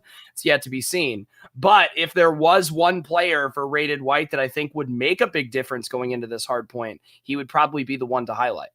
I mean, you do have your aggressive Krig player in Koi that was able to at least put on a decent performance in map number 1. So you had your AR presence, but again, you didn't have the yin to your yang with your submachine gun player who is getting those entry kills. So if Koi's able to pick up in the slaying department like he did in map number 1, and maybe throw someone like Pilly, who has been playing the second AR, into that situation, I don't mean to pick on him right now in the way of not getting a lot of kills. I'm just talking about him being in that second AR role compared to Koi. If those two players can at least have some sort of duo combat to what the side of Templar is going to be able to throw at them, not only are you now getting somebody who is going to be that entry fragger that we saw inside of the control and in the search and destroy, but you're going to be able to get top clean control a lot of the time with that Milano Slayer, and of course pairing him either with another AR player that's going to be playing that somewhat aggressive AR, but also being able to play back a bit more, or just pairing him with another SMG on the map is going to be big. So what a lot of teams, at least from my experience, have played on this map, at least recently, with the Krig getting that nice big buff, is probably going to be 3 Krigs on this map, unless you're confident enough with your SMG players to be able to combat those long-range sights, or just be able to get that top plane control for the most part. It's always a touchy issue on this map specifically of what you're going to be running, if it's going to be 3 ARs, 2 SMGs, and whatnot. So the way they're going to be able to play this one, it's all going to be on really the entry fragger with the submachine gun and Kaiser, but Koi being able to hit those long-range shots, lock down those spawns, and more importantly, just provide that overall support for his team. That's going to be what does, at least in my mind, be the dagger for this game. I'm with it. Really 2 points to really be looked at in the Gaming White squad, and we both mentioned these 2 players. Like you said, that entry fragger and Kaiser is going to be able to come through. Been playing very well so far. We just really need that to continue. Now, Pilly as well, mentioned earlier, no reason to go back over it, but didn't start so hot. Now it's a different story. He's now starting to pull his weight a little bit more. No backpacks necessary here so much. How these ARs control this game will 100% decide this, like they're the president of a company, man. This is Checkmate. It's standard stuff. It's been the same way. There's not been really any like huge geographical changes to this map. especially for your hardpoint game mode. Outside, let the ARs do what they do best, and that is take a boatload of kills. Yep, absolutely. It's the only way this map has changed over the course of the year is people understanding and being able to learn more of how many lines of sight there are at every point in the map. Yeah, Like just how top many lane there are. specifically at the beginning of the year, you had your players that, you know, would look out over towards maybe those windows or maybe your emergency exits on both sides of the plane. Now it's, okay, how am I going to be able to control top and left, right and left wing on the plane? How am I going to be able to control not only those windows, but where am I putting myself at when I'm taking gunfights inside of the plane to not get killed from outside of the plane down below because of how many lines of sight can be seen from P5, P4, P2 even, and then break the entirety of the plane. So plane obviously has been a huge point throughout the entirety of the year. Teams have learned how to play this map a little bit more and more and more. Plasmid was great in map number 1 with the AR. We'll see if he can continue to do it here once again on this checkmate hardpoint, folks. 2-1, Knights Templar looking to close out the series yet again in map number 4. Rated Gaming, they're trying to make the Cinderella story come true and complete the reverse sweep. Yeah, have to now as first hard point has popped. Now both teams sliding in, trying to contest as Plasmid going to get the first blood there as Rybo answering with a second as well as a third and fourth coming out for Knights Templar. That is a clean sweep of the plane there as only player able to get a kill there was Kaiser for the side of Rated White as he makes it 2 as Plasmid was trying to push in towards the spawns. And this is what we want to see from the side of Rated Gaming. If you can't get that initial control, back up, play your strengths, and use those long-range sightlines with that Krieg, and that's exactly what we're seeing. That was one of the most impressive things I've seen throughout the entirety of the series for any player. Kaiser just single-handedly stormed through the back line of Knights Templar, got spawns over towards P2, and then squad wipe, proceed to do it again to the side of Knights Templar, and continue to hold down those spawns once again. So even though player 8's across the map, in Kaiser, he was on a completely different mission from his team to get the spawns while they were just focused on either contesting or getting a bit of time up top. Koi finds one, Kaiser will fall. Knights Templar, they're going to be making this push, but it's going to be quite difficult, especially if they try to push up AS&D lane, because they've got 3 guns ablazing from the side of Rated Gaming, ready to lock down everything over towards that right side of the map. Yeah, really, Kaiser making the hero play there, rotating early, like you said, and ensuring not only 1 string of kills, but 2 strings as he was able to flip the spawns. And realistically, we've seen Rated White start to run away with it a little bit there in that category as they've taken not only pretty much the entirety of this hard point, but was able to take the scrap time onto P1 as well, putting them a nice lead here. 18 points is now contested is P2 as Rated White going to steal the scrap time on that as well as P3 getting ready to pop. We see Knights Templar in solid positioning here, but Pilly and company are going to be absolutely huge to try and break the side control, that wing control, if you will, to break down into the hard point. We know how important getting control of these wing areas is, and oh man, Pilly almost single-handedly opening up that hard point. This is what I meant. It doesn't have to be a flashy game. It doesn't have to be a great game. But what player number 7 in Pilly just did was once again give the side of Rated Gaming, at least for the time being, a little bit of momentum up the map. Took a couple of Knights Templar players away from that point, allowed them to get in positioning, and gave them the spawns as well. Did what Kaiser did previously with the SMG, is able to go ahead and find a couple in the back spawns with a nice movement to couple with it. Mythic now pushing up is going to be able to find 1. Contest still there on the point, but Knights Templar are able to break back on in. Pilly and Koi find a pair once again of their own. They look back over towards P5 with some long-range shots onto Mythic and Koi. Although he was on a little bit of a streak there, it will come to a close as Knights Templar reign on P3 also does as well. Yeah, 5 seconds left before P4 pops as, again, we're going to see Rated Gaming with the initial rotational advantage this time. Kaiser on your screen, again, rocking that Milano. He's been dangerous with it from pretty much all distances across this series. Is 3 big kills, though, for the side of Knights Templar, and just like that, Rated Gaming, again, getting the initial rotational advantage, but Knights Templar just too strong in the gunfight category, as that is another potential full team wipe in the making. Now Koi, really the last one to make a play on the hard point, will be able to pick up a huge kill onto Plasmid, but now, realistically, just kind of waiting for both cavalries to arrive, and Freshy picking up a humongous kill there. Definitely not one that he should have had, but Knights Templar doing a good job of keeping this close, despite the initial map control advantage for the side of Rated White. Great help there from Pilly. Kaiser finds 1, almost able to find number 2, but Mythic is there for it. Semtex over the top will get Mythic Week. We'll go ahead and at least postpone the regen ability that he had. Semtex on the staircase isn't going to really allow Pilly to push up or give him any information about the inside of the plane. However, just playing over towards top left knows that there's a player there. Koi and Kaiser can make the play over towards top gray if needed, but Mythic with the push will find one, shortly finds his demise quickly after. And as D-Day is looking for these last couple of players in their spawn, P5 is the point of focus right now, and Rated Gaming, they've gotten inside it early on. It was basically anybody's ball game, a huge contest over towards at least point number 4. Now as we get over to point number 5, it's been all Rated Gaming. They've gotten able to lock down players outside of that point. Somehow, some way, Plasmid wins that gunfight against Pilly. But as Rybo is there pushing up with the rest of his team, it's once again Rated Gaming who just get those wave kills down on the side of Knights Templar, and well, we've got a game on our hands, folks. Yes, we do. 32 points and counting in favor of Rated White, and you know just as well as I know that P5 control so difficult to break if you don't get those back spawns, and we saw that firsthand there as Rated White realistically never relinquishing control of that hard point the entirety of the 60 seconds. 50 seconds almost now in favor of Rated White as we're now on the second set of rotations. Knights Templar does have the initial top plane control. Is Koi going to climb up the ladder? Yeah, right into death there from D-Day.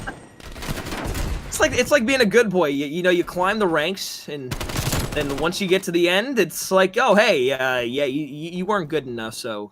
We saw a physical representation of what it was like to prestige right there.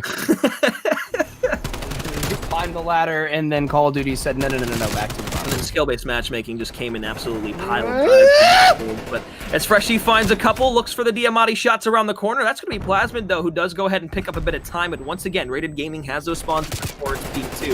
Plasmid's there, and folks, I think it's important that we go ahead and take this time, and we did it in game number 3. They somehow ended up winning that game, and now here in game number 4, we're going to go ahead and take a listen in with Rated Gaming once more here in this hardpoint. I mean, never mind. Evan, we got your front. He's close. Evan, close on you. I didn't spawn here. He's on top. Yeah, our emergency. He is in points weak. Alright, so spawn I'm back here. I'm back here. Yeah. Good shit. We gotta go. Yeah, I'm right behind you, Pill. One's bottom 2. Bottom 2. Exit weak. He's jumping down on you. He's right behind you. I got time. I spawned here. Close. Is exit? You're my fucking son, you pussy. I didn't get it. Exit dead. Exit You're dead. my son. Yeah, let's go. There's another one there. Bottom plane. I'll pick it up. It's still under plane. 2 under plane. One shot. One.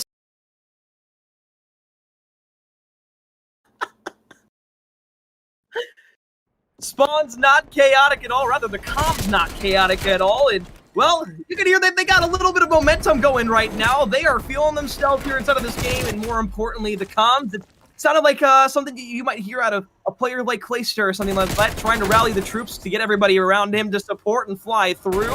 Right now, though, Rated Gaming, they've got a little bit of a lead. It's not as big as what we saw beforehand, but it's starting to climb once again as they've got a little bit of control under P3. Plasmid's there, has already found 1, tries to make it 2 on this spree. They all pinch in around the hill, and they've got control of it once again. So, Knights Templar, it's not out of the question for them to create this comeback here. It's not out of the question for them to still be able to win this checkmate hardpoint if Rated Gaming can still take control and find themselves moving forward at every stride and every stretch that they go ahead and make. They can still go ahead and take this game. Freshie with 2 there. Shifty, do you believe in this side of Rated Gaming here, or do you think that Knights Templar have what it takes to go ahead and create this comeback and shut down that Game 5 fever dream that this side of Rated Gaming might have?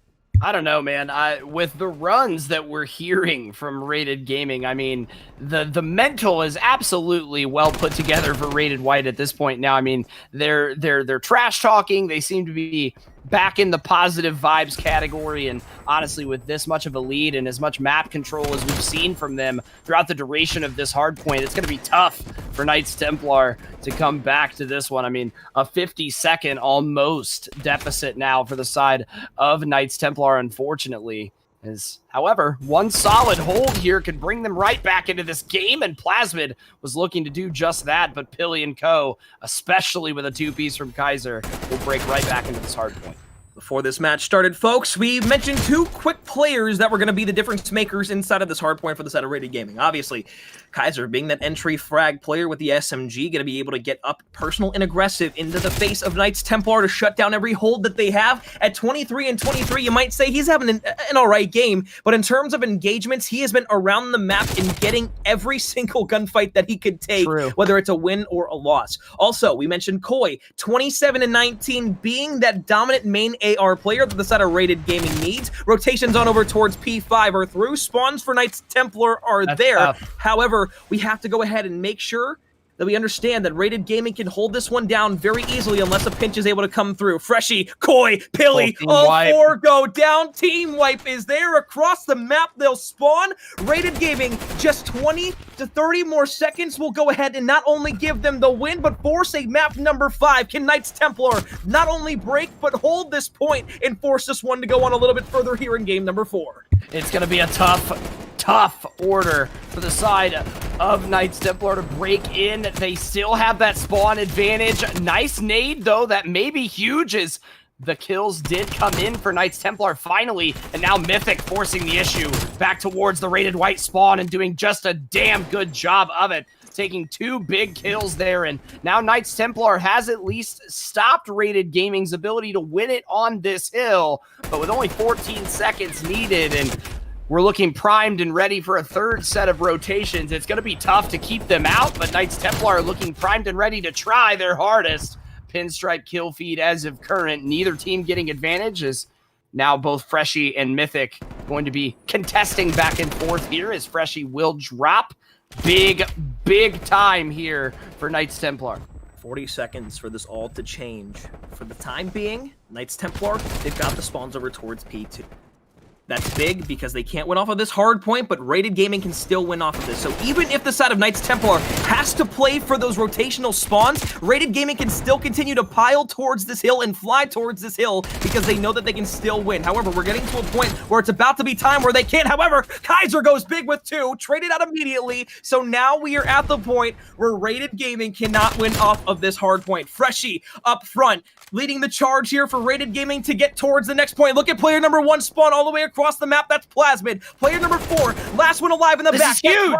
1 kill there on Decoy. Gets the main AR out of the spawn. However, they've got control of the hill. He's got to go. His teammates aren't there around the map. 5 more seconds and forces a map number 5. Kills there for the side of Knights Templar. They push in towards the hill. They've broken inside of it. They've got the spawns. Now Rated Gaming have to go ahead and break back in towards this point. Across the map they come. Player number 3. Look at Mythic. Look at Ribo. They're going to be the 2 players who are leading the charge to stop the Rated Gaming push. They've got 1 looking for 2. Here comes Mythic around the corner. Great time out of Freshie, doesn't finish the kill. They've got kills towards the point. 5 more seconds is all that it'll take. They've done it. They've broken it. That's it. No way. Knights Templar, they pull off the upset somehow, some way, complete the greatest comeback on Checkmate in K7 League Season 3 thus far. God damn it, I'm hyped.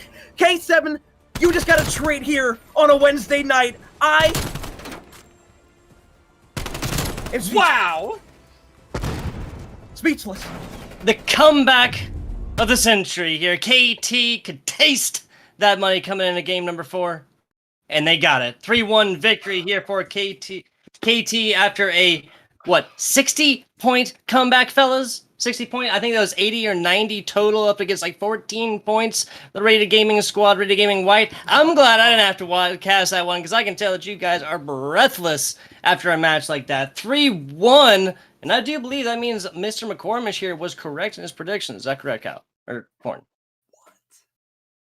Ah, there it is. The eyebrows told it all. Jiffy, worst news on the planet, man. The worst thing that happened out of the stream was unfortunately you were incorrect, my friend. I'm sorry. Gotta walk the plank.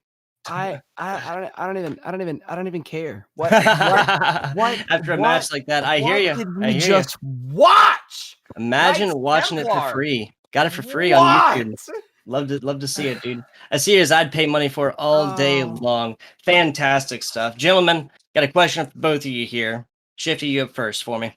What was the big difference outside of Pilly performance? What was the big difference in the hard point number 1 on our raid and a hard point number 2 checkmate? I mean, both teams were firing on all cylinders. Finally, I think is the biggest thing that we see. And I mean, we saw Knights Templar clearly come out with a very, very, very, very hot map number 1 in that hard point, and a very cold performance from the side of Rated White. And I mean, at that time, I think both teams had finally played enough to get themselves warmed up and in the right mindset. And to be quite honest with you, I would have loved to have that first hard point be every bit as close as that second one was, because my God, that was a treat. Corn, same question. The outside the Pili performance here was the big major difference. Because I gotta agree with Shifty there. A little more insight there for me. I mean, first and foremost, let me just say, we talked about these sweat stains at the beginning of this podcast. They have quadrupled in size and now have started to form puddles on my forehead. Corn getting sweat stains in new places I didn't know existed before this. I can tell you, I knew they existed, but in my nether regions, it is even I never sweated there before. Than beforehand. But realistically, I've got to say this, Tug. The big difference maker in this series, I think it came down to 1, preparation, and 2, the substitutions that happened at the very beginning. We said beforehand, you know, when Wartech came in game number 1 for Kaiser, although Wartech is a great player, we know how good and how much of a difference maker Kaiser is for the side of Rated White. Yep.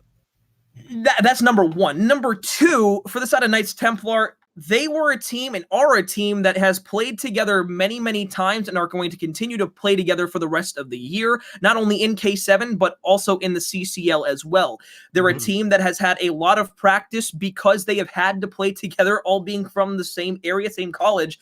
So the fact that they are able to get more practice than a lot of other teams in scrim, not only just CCL teams, but K7 teams and players all from around, and are forced to play all the time because they have not only K7 matches every week, but CCL matches here, CCL matches there, and all types of matches.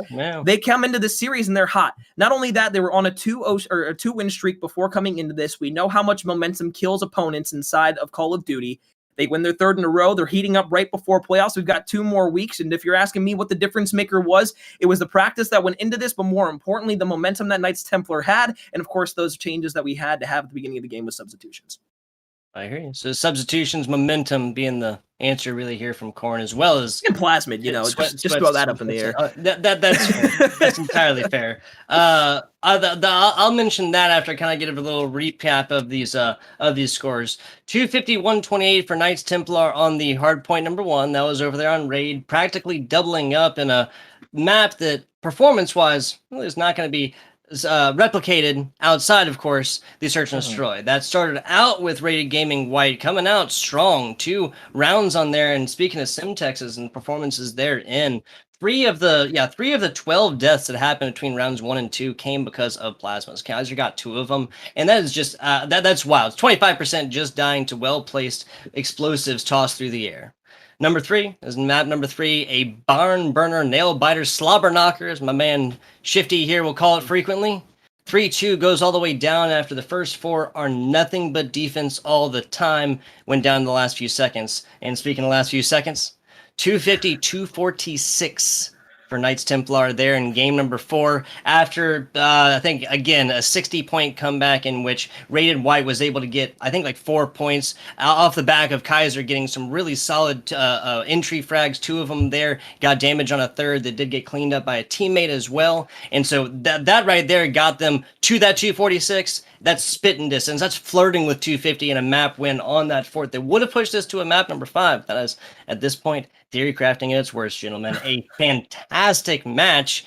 And gotta say, dollar bills, y'all. Knights Templar. We talked about the wager here earlier, right? Yeah, I'm out. I'm out some money. Myself, Vic, well spent, man. And Hyper, definitely. I mean, hey, I'm happy for him. You know me, and I'm always a firm pusher in the underdog story. And I mean, I can't imagine much better of one for the side of Knights Templar than starting 0-4 in the league. So, and now stringing 3 consecutive series wins back to back to back. So very, very good stuff. Like, some good teams too. Like that. Oh yeah, that's a big thing. Like. You don't start 0-4, magically win 2 games in a row, and then beat basically like the team that's tied for second. Tied for second, in your division. Hey, not Like, anymore. it doesn't happen overnight. It's not a snap of the fingers. And another thing you can throw out the window as well. Statistics. Statistics don't mean shit.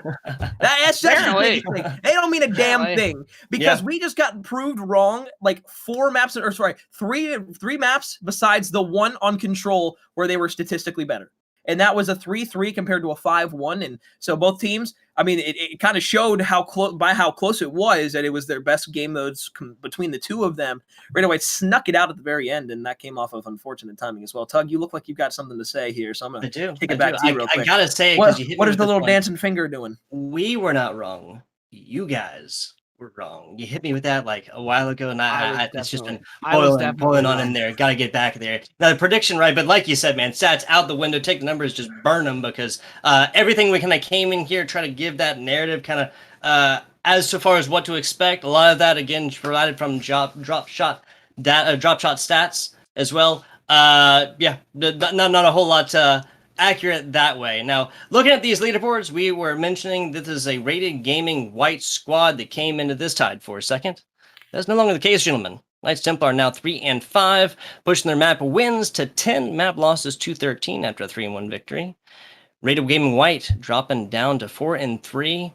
That is going to be 15, not 19. Math's hard. 15 map wins and 10 map losses, getting a lot closer to that 500 that they really, really wanted to avoid, gentlemen. Well, Tug, I got to mention this too real quick. And this is huge because right now, Knights Templar are looking at this. You see them at 2-4. They're going to improve to 3-4 right now. And their map count is going to go to 10 and 13. The big thing is you look at those top 5 teams right now. The top 5 teams, the first 3, make it due to automatic qualification with their map count. The second teams go in as wild cards. If you look at Knight Templar right now at 3-4, that's still nowhere close to 4-2. And with 2 weeks left of gameplay before playoffs go ahead and start, they're hoping and they need either one of these 4 teams that are tied at 4-2 to lose 2 games, and they have to go ahead and win 2 games and then hold a tiebreaker against one of these teams to just get into a potential wild card spot.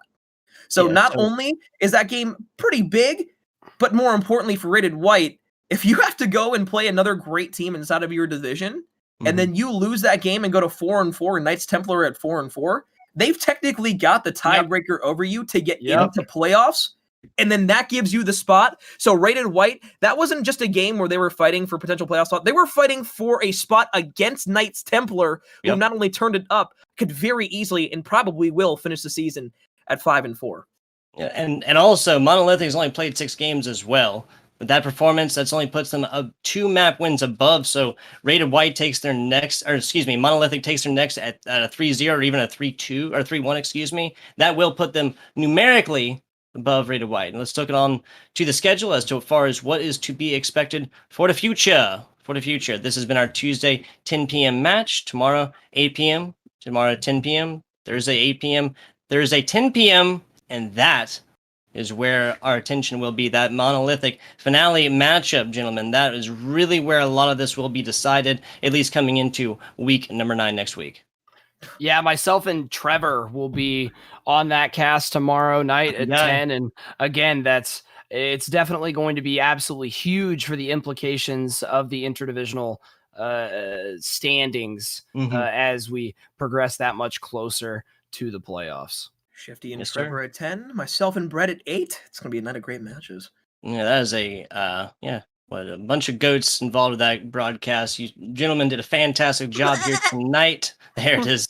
That's the best. That's buy. No. What? That was buying sheep. What sound? Do you I don't know. Sheep. I don't know. Goats are like the same thing, aren't they? What are they? Sheep and goats are like the same thing. Actually.